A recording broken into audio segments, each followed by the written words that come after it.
Black Ops 6 Zombies is here. Treyarch just released a Zombies gameplay trailer alongside all creators that got invited to play the game early. And oh boy, we got some crazy gameplay to react to, including new info on zombies. So get comfortable, let's go. Ooh, okay.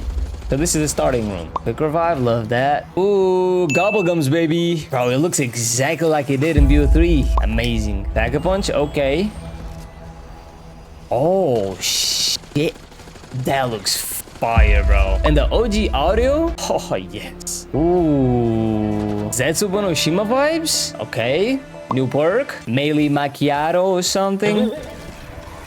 Holy shit! The wonder weapon looks elite. I like what I see. Wow, I'm at a loss of words right now. So we are back at Cold War Zombies. Oof, I missed that sound.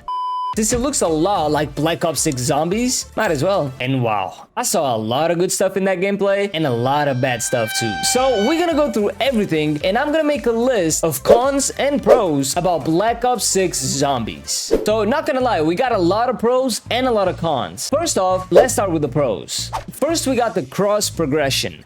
This year, we're gonna have the same cross-progression system we had in Cold War with multiplayer and zombies. So your level will be the same in multiplayer and zombies, including your weapon levels, which in my opinion is a good thing. Even though I would love to see zombies get its own prestiges, you know, we got prestige, so I can't really complain. Next up, we got obviously the gobblegums. Everybody knows gobblegums is a fan favorite, and honestly it adds so much to the gameplay. Now gobblegums in Black Ops 6 Zombies will work a little bit different than it did in Black Ops 3. Pretty much you're gonna still have the 5 gobblegum packs, but this time around you'll be able to carry 3 gobblegums the whole time. That being said, you can only use one at a time, so whenever you use one of those gobblegums out of the 3, that gobblegum will be coming out of your pack. So essentially you'll have one less gobblegum in your account. Next up, we got one of my favorites, and honestly one of the best additions to zombies and Call of Duty in general. It's the HUD. Yes, not only in multiplayer but in zombies as well, you'll be able to customize your HUD completely. Now with that being said, presets are a thing. What I'm not sure is if we actually can change every little thing in the HUD. That we don't know for sure. They did say we were, but I guess we'll only have an answer when the game fully drops. Now you guys probably think that's the biggest up in BO6 Zombies, but it's not. It really isn't. The biggest up comes right now. Next on the list of pros, we got save and quit. So apparently in Black Ops 6 Zombies, if you are playing a solo match, you will be allowed to leave the game, save the game, and come back later on. That is actually insane. Mind blown. I did not expect that one whatsoever. So I can literally play a game, go for high rounds, and whenever I get tired, I can just save the game, quit the game, come back later, and I'll just continue the game that I was on. And honestly, it has to be the biggest up. Ooh, mystery box. What am I gonna get? Really? Really?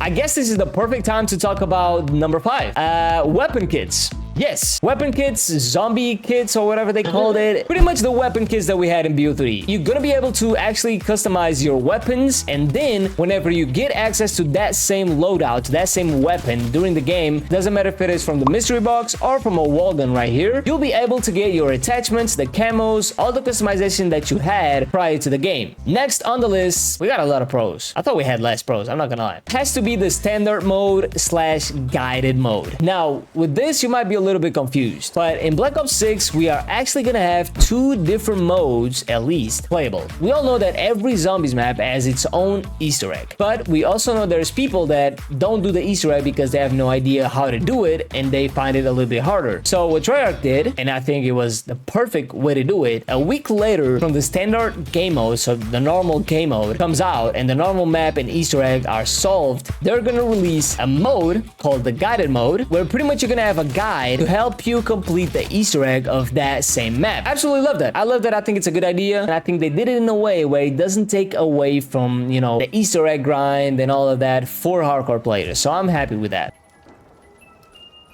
Ooh.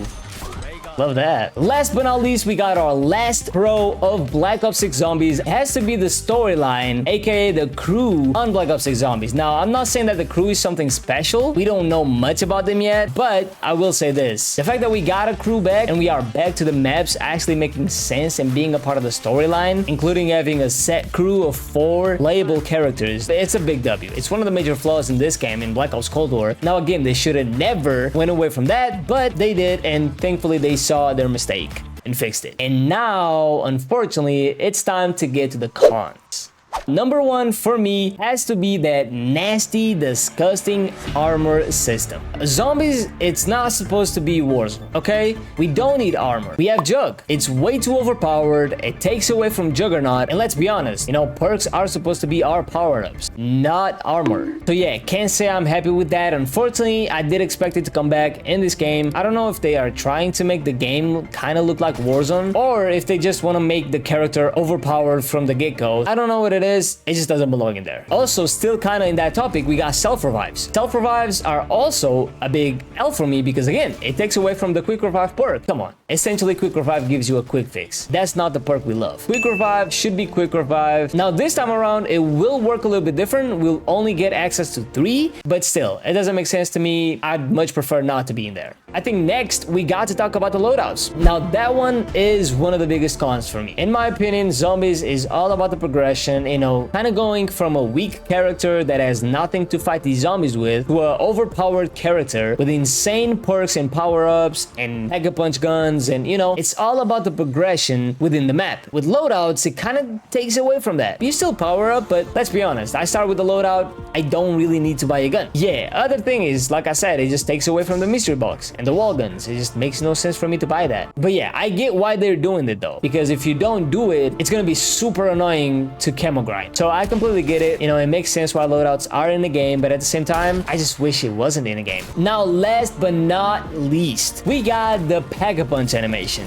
Yes, I'm pretty sure there was a rumor ongoing that we were gonna get the animation back, and that's probably why I'm so disappointed with that, because it's such an easy fix. It's such an easy thing to do, and it does not ruin the gameplay whatsoever. So I don't really understand why it's not in the game. I get that it can be annoying, but like, let's be honest. Like, you should be the one calling out the play when to Pack-a-Punch and when not to Pack-a-Punch. So don't get that one. Kind of sad that there's no animation, but it is what it is. So yeah, there's that. So those are the pros and cons about Call of Duty Black Ops 6 Zombies. Now, again, we only got to see Terminus Island gameplay, so those pros and cons are based on that and the trailer itself, even though the trailer didn't have much. I'm glad they gave us gameplay because, yeah, that trailer was nothing special.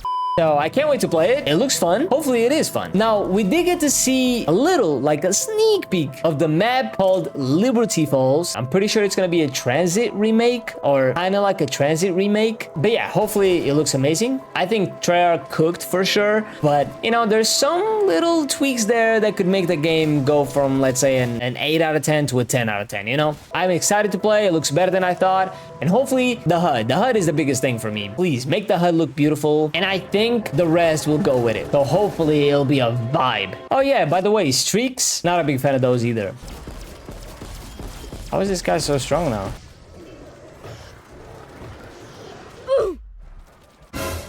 Huh? How the f did I die? Okay, I guess. Oh yeah, by the way, apparently we're gonna get cutscenes whenever we die. That's new.